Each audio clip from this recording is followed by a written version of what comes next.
Hi, how are you? Um, Welcome to the fourth week of class, and we will be continuing what we started discussing last week, which is demand, supply, and market equilibriums.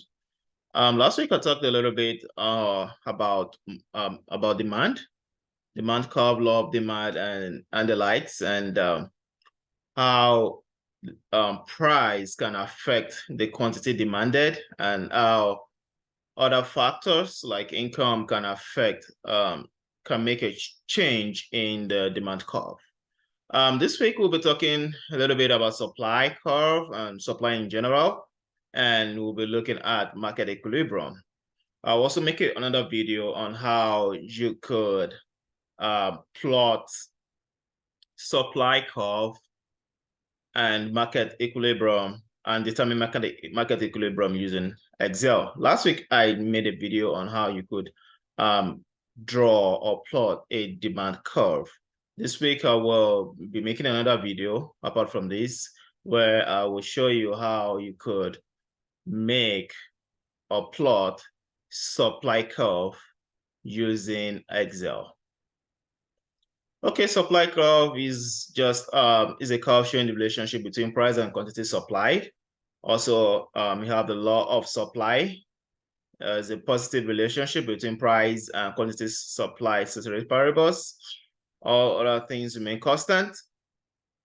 So the higher the price, the higher the quantity supplied, unlike the demand, which is the higher the price, the lower the quantity demanded. But when we talk about supply, the higher the price, the higher the quantity supply. So, you as a supplier or you as a producer, when you see the prices are going up, what will you do? You will bump up your supply. You will push out more product into the market because you are seeing the prices going up and you want to make more money.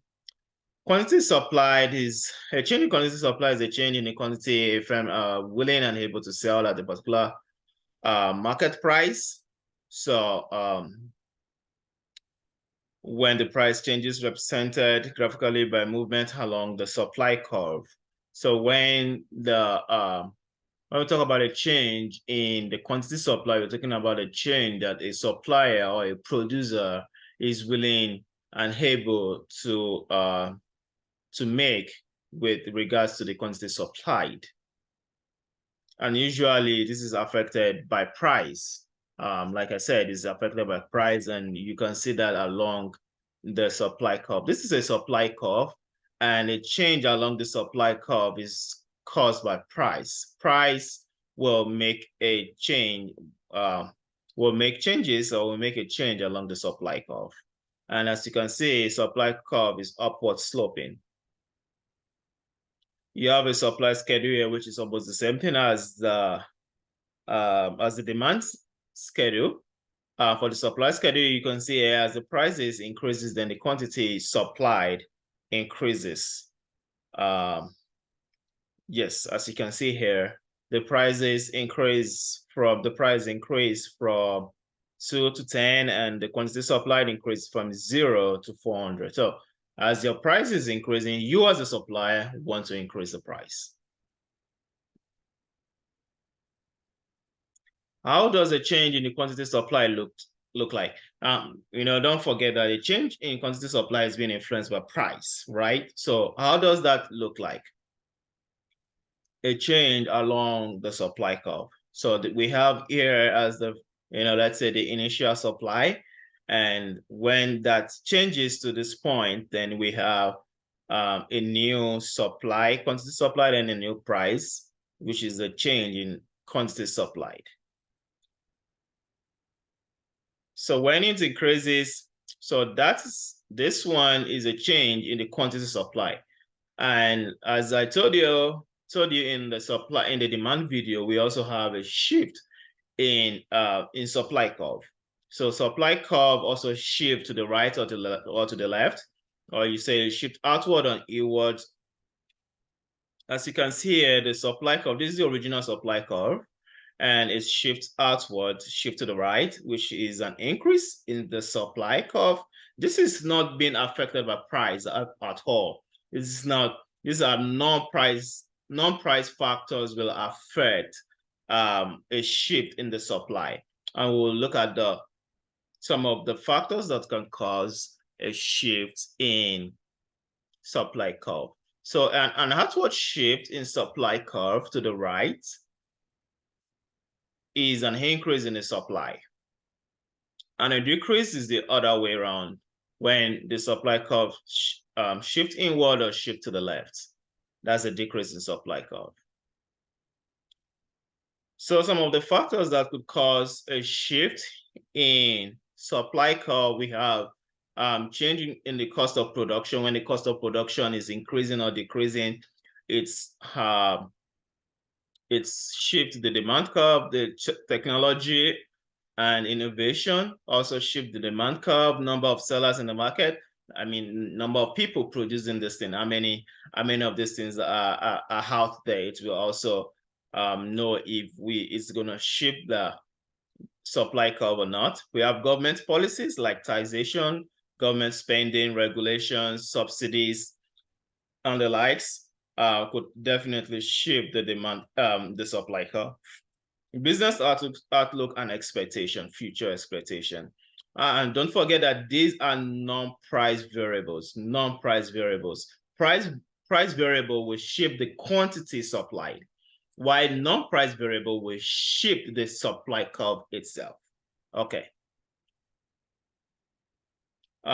Just to represent this, explain this more using some description here. So we can have here, this is the original supply curve. This is the new supply curve. What does it do? It shifts outward. So there's an increase in supply. So what will cause an increase in the supply curve? The wage. When the wage of workers reduce, then you have more money to produce more of the product you are producing. So when the wages reduce, the supply is expected to increase. When the price of materials or capital reduces, then you are expecting that the supply curve will shift to the right, will increase. Technological advancement. When there's technological advancement, we all know that technology helps in making life easier. Of course, there are misuse and control of technology, but looking at this in the context of production, technology will advance the production and will make supply of that product to increase. Government subsidy, when government tries to subsidize the input, subsidize some factors of production. When the subsidy increases, then you should be expecting the supply curve to shift outward. Future expectation. When future expectation of price is expected to reduce, then what would the suppliers do? They will push out more product, because they are expecting that in the future, let's say in the next month or in the next 2 months, they're expecting that the price is going to drop down. It's going to drop probably because of many other things, but yeah, expecting that the price is going to drop. What would they do right now is to produce more so that they can sell more and get more revenue. And profits also. Numbers of producers. When we have more people, producing the same product or selling the same product in a geographical location or in a country, then you have the total supply to increase, because we have more people producing that same product now. So when we talk about market equilibrium, it's more of like a situation or a market situation, or a market stage where the demand and the supply intersects together. We have the demand and we have the supply. At that point where they intersect, then you have your equilibrium, and from there you can get your equilibrium price and your equilibrium quantity demanded. Again, at that stage of market equilibrium is where there is no shortage or surplus in the market. Everything is efficient. So graphically, it looks like this. The market equilibrium looks like this. You have the supply curve, you have the demand curve. At a point where they intersect, you have the equilibrium price and the equilibrium quantity.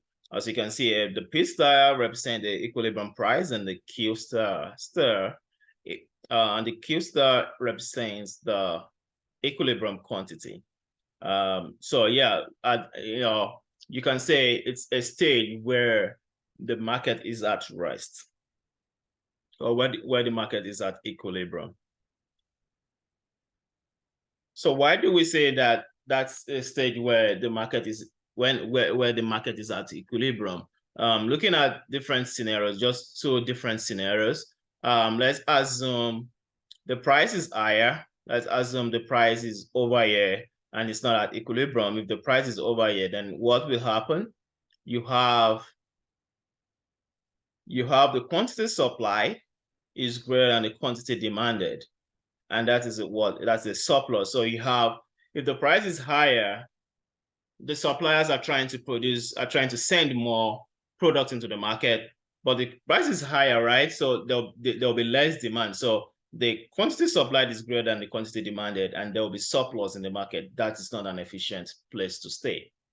Let's look at another scenario.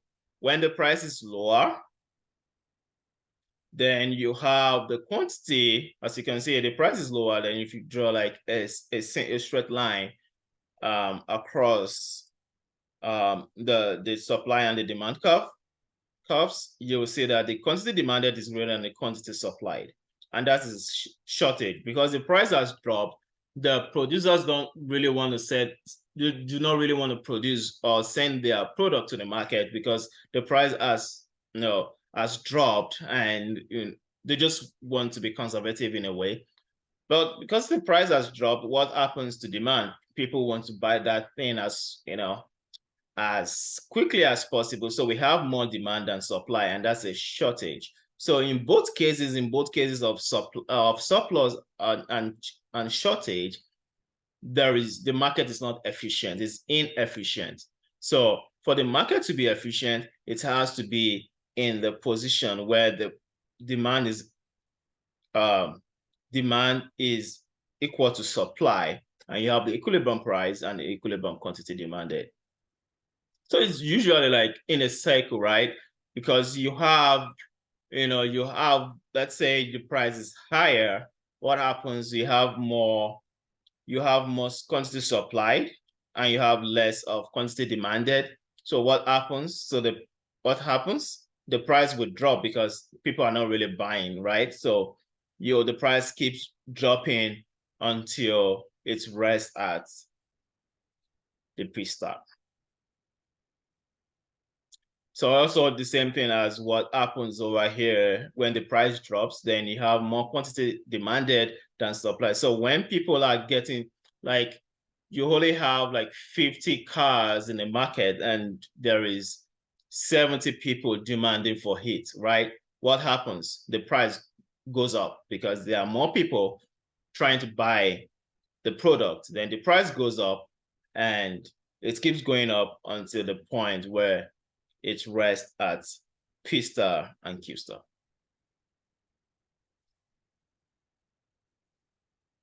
So what does an increase in demand look like? So we have, these are original demand and supply. It's intersect at this point. When there's an increase in demand, what happens? The price will increase, the market price will increase, and the quantity, the equilibrium price will increase, and the equilibrium quantity will increase. So both price and quantity will increase when the demand increases. And when the demand reduces, when there's a shift, an inward shift in the demand, the price will reduce, and the equilibrium quantity will also reduce. What happens if there's a shift in the supply?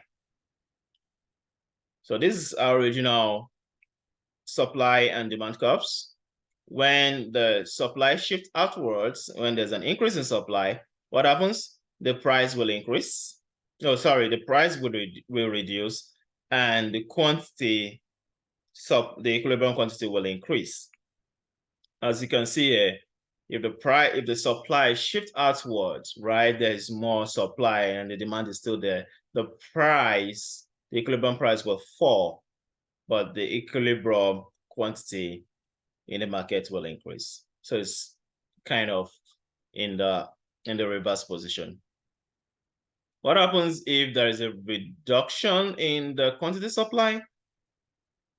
In the quantity, I mean, when there's a reduction in the supply, you have just the reverse of what happens when the supply increases. The price will increase and the quantity, the equilibrium quantity will reduce. So the equilibrium price increases and the equilibrium quantity reduces.